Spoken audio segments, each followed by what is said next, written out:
প্রিয় দর্শক, সংবাদ প্রকাশের অফিসিয়াল ফেসবুক পেজ সংবাদপ্রকাশ.com-এ আপনাদের সকলকে স্বাগত জানাই। আমি বিজন কুমার দাস, যুক্ত আছি রাজধানীর নয়াপল্টন এলাকা থেকে। আপনারা সকলেই জানেন যে বিএনপি এবং বিরোধী দলদের ডাকা নবম ধাপের যে অবরোধ কর্মসূচি, তার আজকে তৃতীয় দিন। এবং এই দ্বিতীয় দিনে আমরা নয়াপল্টন এলাকায় এসে এই বিষয়টি আমরা লক্ষ্য করেছি যে বিএনপির যে প্রধান কার্যালয়, যেটি কেন্দ্রীয় কার্যালয় রয়েছে, সেই কার্যালয়টি তালাবদ্ধ অবস্থায় রয়েছে এবং এর চারপাশে কঠোর নিরাপত্তার মধ্যে দিয়ে পুলিশের একটি বেষ্টনী আমরা দেখতে পাচ্ছি। এবং আমার পিছনেই আপনারা দেখতেই পাচ্ছেন যে পুলিশ সদস্যরা রয়েছে। আমি কিছুক্ষণ পরে আমার যে সামনের দৃশ্যটি সেটিও আসলে আপনাদের দেখানোর চেষ্টা করব। এবং একই সাথে আপনার হলো যে পল্টন এলাকার বর্তমান চিত্র এবং কবে থেকে এই পল্টনের এলাকায় এই বিএনপির অফিস তালাবদ্ধ অবস্থায় শুরু হয়। বিএনপি তালাবদ্ধ কার্যালয় যেদিন থেকে হয়েছে এবং তার পরবর্তী সময়ের মধ্যে থেকে যেই বিষয়গুলো ঘটেছে সেগুলো আসলে আপনাদের সামনে জানানোর চেষ্টা করব। দর্শক, এই মুহূর্তে আমি আমার পেছনের দৃশ্যটি আপনাদেরকে দেখাতে চাই।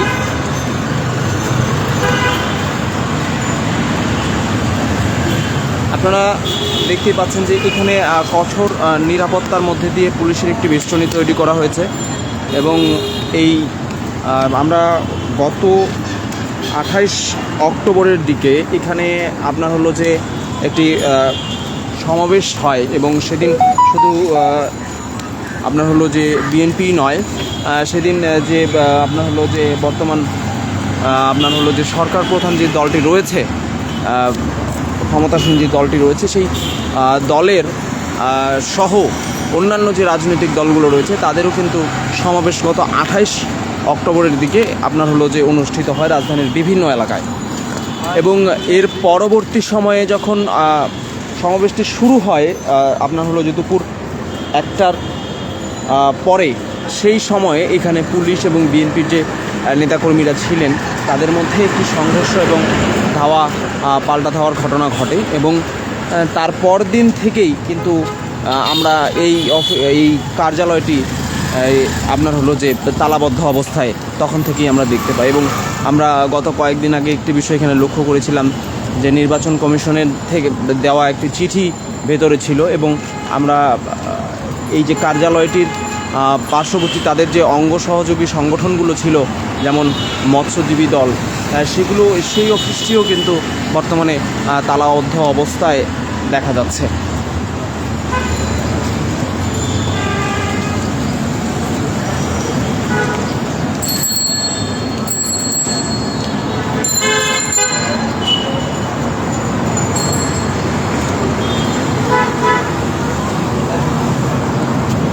দর্শকে আমরা সেদিন যখন সমাবেশটি অনুষ্ঠিত হয় তখন আমরা ঠিক এখানেই ছিলাম এবং এখানেই আমরা সেই সময়ে সেদিন আপনার হলো যে সংঘর্ষের ঘটনা দেখেছি।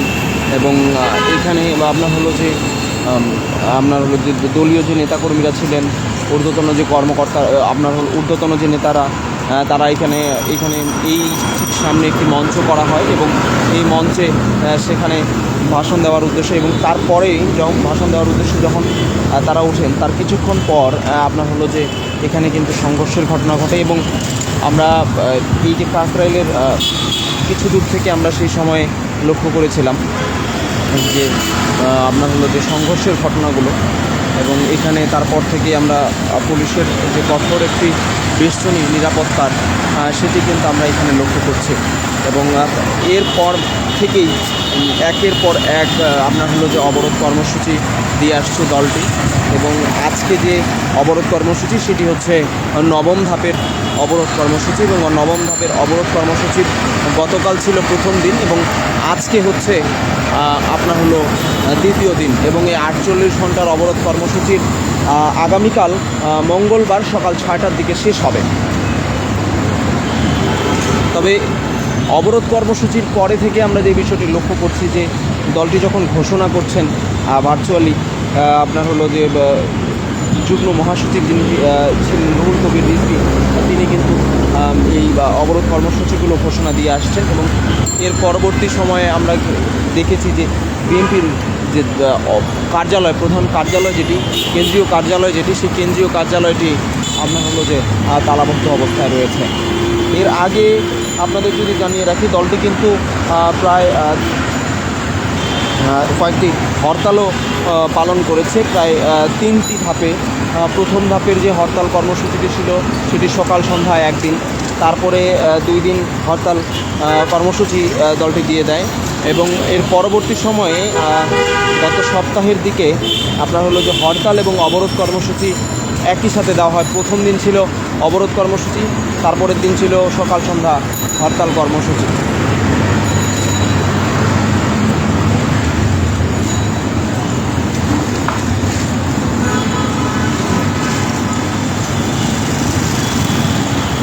দর্শক, আমরা অবরোধ কর্মসূচি যে আপনাদের একটি বিষয় জানিয়ে রাখি, রাজধানীসহ আমরা রাজধানীর যে বিভিন্ন এলাকাগুলো রয়েছে, যেমন অবরোধের মধ্যে যে রেলপথ, আপনার স্থলপথের যে যান চলাচলগুলো রয়েছে এবং নৌপথের যে যান চলাচলগুলো রয়েছে, সেইখানকার চিত্রগুলো কিন্তু আপনাদের দেখানোর চেষ্টা করেছিলাম এবং দেখিয়েছি। আজকে সকালে আমাদের সহকর্মীরা গাবতলী এলাকার চিত্রটি দেখিয়েছেন। আমরা সেই সময়ে একটি বিষয় আমরা লক্ষ্য করেছি যে দূরপাল্লার যে সমস্ত বাসগুলো রয়েছে, যাত্রী সেবার বাসগুলো, সেগুলো কিন্তু ছেড়ে যাচ্ছে না এবং ছেড়ে গেলেও গুটি কয়েকটি ছেড়ে যাচ্ছে। তবে সেই বাসগুলোতে কিন্তু যাত্রী সংকট ছিল, এমনটি কিন্তু বলছে পরিবহন চালকরা।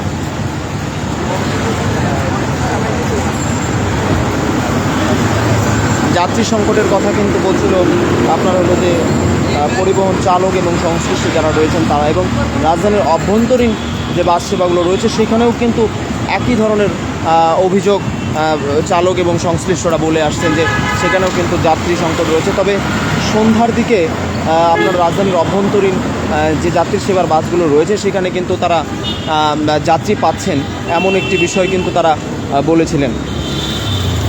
তবে একটি বিষয় লক্ষণীয় যে আপনার হলো অবরোধ কর্মসূচিতে দূরপাল্লার যা বাসগুলোতে যেরকম আপনার হলো যে যাত্রী সংকট রয়েছে, তেমনি অপরদিকে যেই কয়েকজন যাত্রী যাতায়াত করছেন নির্ধারিত সময়ে যেতে না পেরে তারা কিন্তু এক প্রকার ভোগান্তিতে পড়ছেন, এমনটা কিন্তু বলছিলেন অধিকাংশ যাত্রীরাই। এবং বাস সংশ্লিষ্ট যারা রয়েছেন, যারা সেবাটি দিয়ে আসছেন যাত্রীদেরকে, তাদের একটি বিষয় তারা বলছেন যে মানুষ আতঙ্কের কারণেই মানুষ কিন্তু বাড়ি থেকে বের হচ্ছেন না। এবং সেই আতঙ্কটা যদি বলি যে এই অবরোধ কর্মসূচির শুরু থেকেই আপনার হলো যে রাজধানী সহ দেশের বিভিন্ন অঞ্চলে আপনার হলো যে অগ্নিকাণ্ডের কিছু ঘটনা ঘটছে এবং এই অগ্নিকাণ্ডগুলোতে সব থেকে বেশি কিন্তু পড়ছে যাত্রীবাহী বাসগুলো। এবং এই দুর্বৃত্ত কর্তৃক যে বাসগুলোতে অগ্নিসংযোগ করা হচ্ছে, সেই অগ্নিসংযোগের ঘটনাগুলোকে কেন্দ্র করেই আপনার হলো যে মানুষের মাঝে আতঙ্ক বিরাজ করছে। এবং এই অবরোধ কর্মসূচিতে লোকসংখ্যা কমে আসাতে মানুষ নিজের প্রয়োজন ছাড়া যখন বের হচ্ছেন না, তখন কিন্তু ফুটপাতের যে ব্যবসায়ীরা রয়েছেন তারা কিন্তু এক প্রকার মানে আয় রোজগার কমে যাওয়ার যে প্রবণতা, সেই প্রবণতার মধ্যে কিন্তু তারা পড়ে গেছে।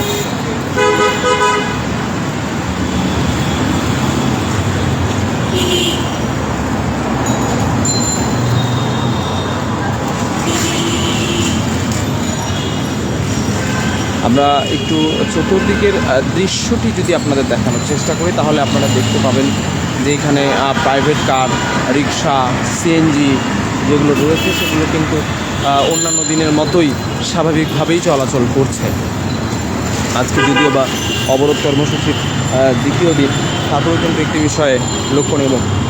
আমরা যখন নয়াপল্টন এলাকায় আসি তখন একটি বিষয় আমরা লক্ষ্য করেছি যে রাজধানীর যে মূল আপনার হলো যে চত্বরগুলো রয়েছে, পয়েন্টগুলো রয়েছে, সেখানে কিন্তু আমরা এক প্রকার যানজট কিন্তু দেখতে পেয়েছি এবং যাত্রী সেবার বাসগুলো যে যাচ্ছেন। তবে এরই মাঝে একটি বিষয় আপনাদের জানিয়ে রাখি, যাত্রী সংকটের কারণে গাবতলী এলাকার একটি চিত্র আপনাদের বলে রাখি যে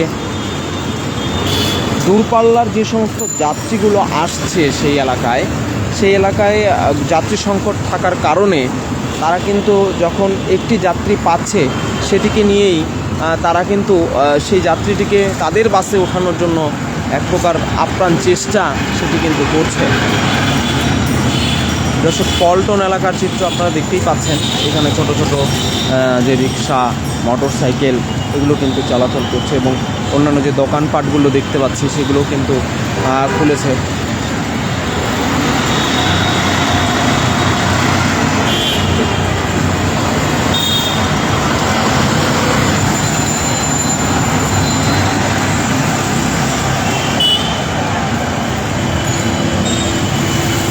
আমরা এই মুহূর্তে এই স্থানে দাঁড়িয়ে থাকা একজন রিক্সা চালককে পেয়েছি। আমরা একটু তার সাথে কথা বলার চেষ্টা করব। আমরা একটু জানার চেষ্টা করব যে আসলে তার আয় রোজগার এই জায়গাটিতে আসলে কেমন হচ্ছে। আয় রোজগার একটা খুব একটা ভালো হচ্ছে না ভাই, চাকরি নেই। এই সকাল 7টায় বাড়াইছি, তবুতে 120 টাকা মারছি। কত? 120 টাকা মারছি। অন্যান্য দিন কত হয়? অন্য দিনে এই সময় 7টায় বাড়ালে পরে 200 টাকা 250 টাকা হয়ে যায়। আপনি কি নয়া পল্টনে রিক্সা চালান? হ্যাঁ, নয়া পল্টনে রিক্সা চালাই, বমবাজার চালাই, গুলিস্তান চালাই, সব জায়গাতেই চালাই। আচ্ছা, সর্বোচ্চ চালান কোথায়? এই স্থানেই? হ্যাঁ, এই স্থানে বেশি চালাই। আচ্ছা, একটি বিষয় আপনার কাছে জানতে চাই। এখানে তো গত 28শে অক্টোবরের দিকে সংঘর্ষের ঘটনা ঘটে, এটা কি দেখেছিলেন? জানেন আপনি এই জায়গাটিতে? হ্যাঁ, এই জায়গা থেকে অনেক দুর্ঘটনা ঘটেছিল। আচ্ছা, সেই সময় থেকে এই জায়গার আয় রোজগার কীরকম কমেছে আপনাদের? এই জায়গায় কি যাত্রী হয়? অনেক কমে গেছে, অনেক কমে গেছে, যাত্রী হয় না, অনেক কমে গেছে, অনেকে কমে গেছে যাত্রী। আচ্ছা, এতে পরিবার নিয়ে কেমন আছেন এখন? এখন তো খুব মানে অশান্তির ভেতরে আছি। খরচপাতি, তরি তরকারির দাম বেশি, পেঁয়াজের দাম বেশি, তেলের দাম বেশি। এই যে প্রতিটা দিন আপনারা চলাচল করেন এবং রাজধানী সহ দেশের বিভিন্ন এলাকাগুলোতে, অঞ্চলগুলোতে কিন্তু যাত্রীবাহী বাসগুলোতে অগ্নিসংযোগের ঘটনা ঘটছে, এছাড়াও স্থাপনা কিছু রয়েছে সেগুলোতেও কিন্তু অগ্নিসংযোগের ঘটনা ঘটছে। সেই জায়গা থেকে আপনার মনের অবস্থা কীরকম? প্রতিদিন যখন যাতায়াত করেন পরিবার থেকে কী বলে পাঠায়? খারাপ লাগে, এই যে যাত্রী যে বাসে আগুন লাগে দেয়, খুবই খারাপ লাগে এই জিনিস। ভয় লাগে না? ভয় লাগে, খুবই অনেক ভয় লাগে। মানে খুবই ভয় লাগে, তো যাত্রী গাড়িতে দেয় আগুন লাগে। এখন আপনার দলগুলো যে রয়েছে, রাজনৈতিক দলগুলো, তাদের কাছে আপনার আশা কি চান তাদের কাছে? তাদের কাছে আমরা আশা করি দেশটা শান্তিতে থাকে, দেশটা শান্তিতে থাকে, জনগণ শান্তিতে থাকে, অসংখ্য আমরা চাচ্ছি। অসংখ্য ধন্যবাদ। আপনার নামটি একটু জানাবেন। আমার নাম আবু বকর। দর্শক, আমরা আবু বকর নামের একজনের সাথে কথা বললাম। তার আয় রোজগার কিন্তু কমে গেছে এবং আমরা আরেকজন রিক্সা চালকের সাথে কথা বলবো এবং তার কাছে একটু জেনে নেব যে আসলে তার বর্তমান অবস্থা কীরকম। আপনি কি এখানেই রিক্সা চালান? হ্যাঁ। কী অবস্থা দেখেন? এখানকার অবস্থা কেমন?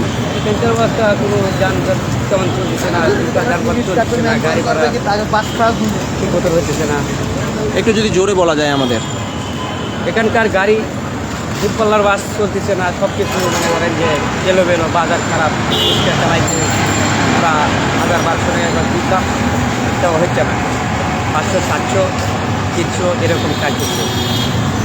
যাত্রীরা কি ভাড়া দিতে চায় না এখন? যাত্রীরা রাস্তার জাম দেখলে পারে বেশি পায়, আর জাম ছাড়া 30 টাকার ভাড়া, 20 টাকার ভাড়া 50 টাকা এরকম করে হয়। এই সময় ভাড়াটা এখন কমায় গেছে। আচ্ছা, জাম থাকলে ভাড়া একটু বেশি পাই, জাম না থাকার কারণে ভাড়া হয় না। এই জায়গায় কি ভাড়া হয়? এই জায়গায় খুব ভাড়া কম হয়। এখন জামে থাকলে ভাড়া বেশি হতো, এখন এই জায়গায় আর ভাড়া হয় না। আচ্ছা, অসংখ্য ধন্যবাদ। আপনার নামটি একটু জানাবেন। আমার নাম নরেন।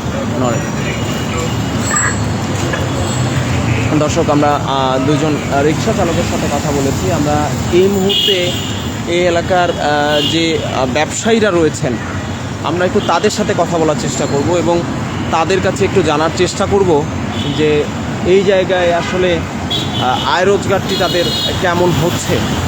আমরা একটু জানার চেষ্টা করব এবং জানতে আমাদের যেতে হবে রাস্তার ওপারে।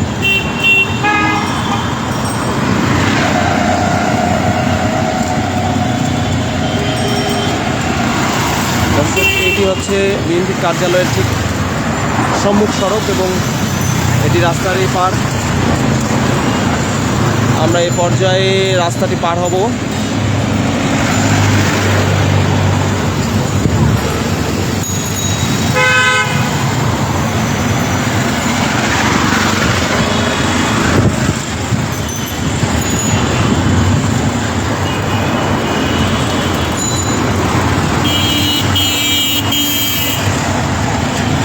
দর্শক অনেকেই অনাগ্রহ প্রকাশ করেন কথা না বলার জন্য।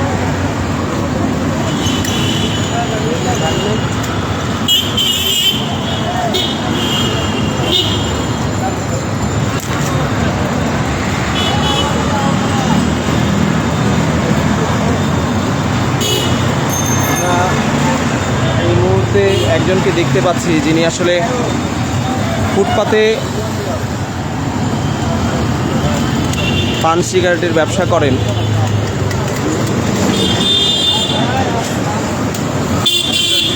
আচ্ছা ভাই, আয় রোজগার এখন কিরকম আপনার কাছে একটু জানি, কেমন আয় রোজগার কিরকম এখন এই জায়গাটাতে? আপনার পল্টনের অফিস তো আমরা দেখতেছি যে তালাবদ্ধ অবস্থায় রয়েছে এবং এই জায়গাটিতে কিন্তু সংঘর্ষের ঘটনা ঘটেছিল গত, আমরা যদি 1 মাস আগের কথা চিন্তা করি, সেই সময়টাতে ঘটেছিল। তো সেই সময় থেকে এই জায়গার পরিস্থিতি কেমন দেখছেন? এই জায়গার পরিস্থিতি সারা এই 28 তারিখের পরের দিকে পুরো মাসিক থাকা, কোনো বিএনপির অফিস টফিস খোলে না, কিছু না। আচ্ছা, আয় রোজগার কেমন হয় এই জায়গাটিতে? রোজগার সেরকম আর নাই আগে। এই জায়গাটিতে থাকা, আচ্ছা, বিএনপির অফিস গিরা মনে করেন সারাদিন পুলিশ বসে থাকে, সব সময় 24 ঘন্টা পুলিশ। আচ্ছা, একটা কঠোর নিরাপত্তার মধ্যে দিয়ে আসুন। বিএনপির অফিস থেকে সব বন্ধ করে দিচ্ছে, আর খুলবে না। আচ্ছা, এখন বিষয় হচ্ছে আপনার কাছে জানতে চাই যে আপনার এই যে অবরোধে আয় রোজগার কীরকম হচ্ছে? আর রোজগার আগে 1200 হইতে এখন মনে করেন 600-700 হইতে মনে করেন দিন পার হয়ে যায়। এদিকে 1200 টাকা মারছে। এদিকে চলতেছে, হ্যাঁ, এটা সংসার কীরকম চলে? এরকম তো এটা চলে না, খুবই কষ্টের ভিতরে দিন কাটাইতেছে। আচ্ছা, এখন কি চান আসলে? আর চামো কি আমরা চাই আর কিছু হইব? এক সরকার মেলা হয়েছে, এই সরকার। আচ্ছা, এখন বিষয় হচ্ছে আপনার কাছে জানতে চাই যে যে দল যেগুলো আছে, রাজনৈতিক দলগুলো, তাদের আসলে সমঝোতায় বসা উচিত কিনা, কি মনে করেন? বসে বসে অসংখ্য ধন্যবাদ। আপনার নামটা একটু জানাবেন আমাদের। দর্শক, আমরা রিপন নামের একজনের সাথে কথা বললাম।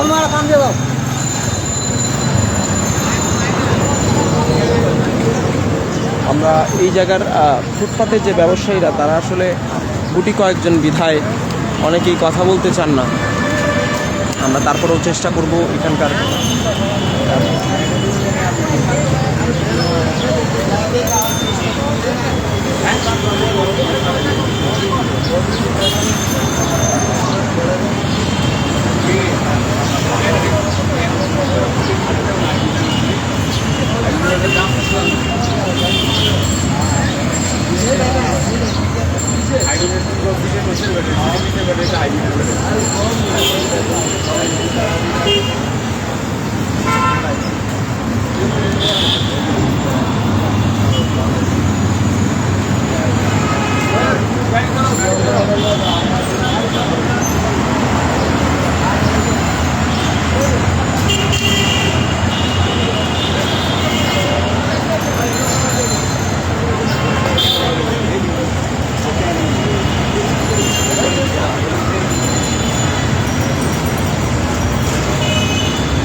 দর্শক, আমরা ফুটপাতের একজন ব্যবসায়ীকে আমরা পেয়েছি, যিনি আসলে পান সিগারেটের ব্যবসা করেন এবং তার সংসার। আমরা এই মুহূর্তে একটু জানার চেষ্টা করব তার কাছে যে বর্তমানে তার আয় রোজগার এবং এইখানকার পরিস্থিতিটি তিনি কেমন দেখছেন। আপনি তো এখানেই ব্যবসা করেন বসে, তো আসলে এইখানকার পরিস্থিতি কেমন দেখছেন এখন? বর্তমানে নিয়ন্ত্রণে নেই আর কি, বর্তমানে কম, সংখ্যা কম, লোকজনের সংখ্যা কম। আপনার ব্যবসাপাতির কীরকম অবস্থা? এখানে তো গত 28 তারিখে আপনার একটা সংঘর্ষের ঘটনা ঘটেছিল, সেদিন আপনি কোথায় ছিলেন? এ জায়গায় ছিলাম, পরে গ্যাঞ্জাম হওয়ার পরে চলে গেছি। তারপর থেকে এখানকার পরিস্থিতি কেমন দেখছেন? সেরকম কোনো লোকজন নাই, কোনো চাকরি নেই। অন্য জায়গাতেও তো ব্যবসা করতে পারতেন। অন্য জায়গা তো গেলে করা যাব না।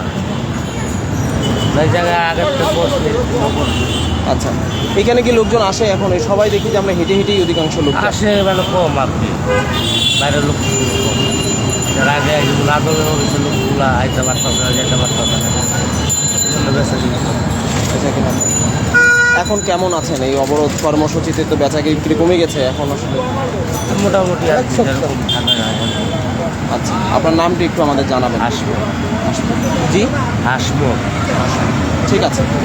দর্শক, আমরা একজন ব্যবসায়ীর সাথে কথা বললাম। তিনি কিন্তু বলছেন যে এখানে লোকজনের সংখ্যা অনেকাংশই আসলে কমে গেছে এবং এই কমে যাওয়ার ফলে তাদের আয় রোজগার যে সেটির পরিমাণ আসলে আগের চেয়ে বর্তমান কম।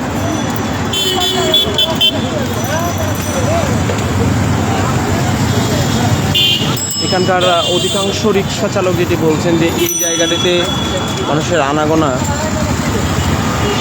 কমে গেছে এবং এতে আসলে তাদের আয় রোজগারও কমেছে। আমরা এই পর্যায়ে রাস্তাটি পার হয়ে আবারও বিএনপি কার্যালয়ের সামনে যাব। সেখানকার যে বর্তমান চিত্র সেটি আবারও দেখানোর চেষ্টা করব।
দর্শক, এই ছিল রাজধানীর পল্টন এলাকার বর্তমান চিত্র। আপনারা দেখতেই পেলেন যে আমরা বেশ কয়েকজন এখানকার মানুষের সাথে কথা বলানোর চেষ্টা করেছি, কথা বলেছেন তারা, এবং তারা যে বিষয়টি বলছেন যে এই জায়গায় কঠোর নিরাপত্তার মধ্যে দিয়ে পুলিশের একটি বেষ্টনী রয়েছে এবং আমরাও সচিত্রে সেটিকে আপনাদের দেখানোর চেষ্টা করেছি।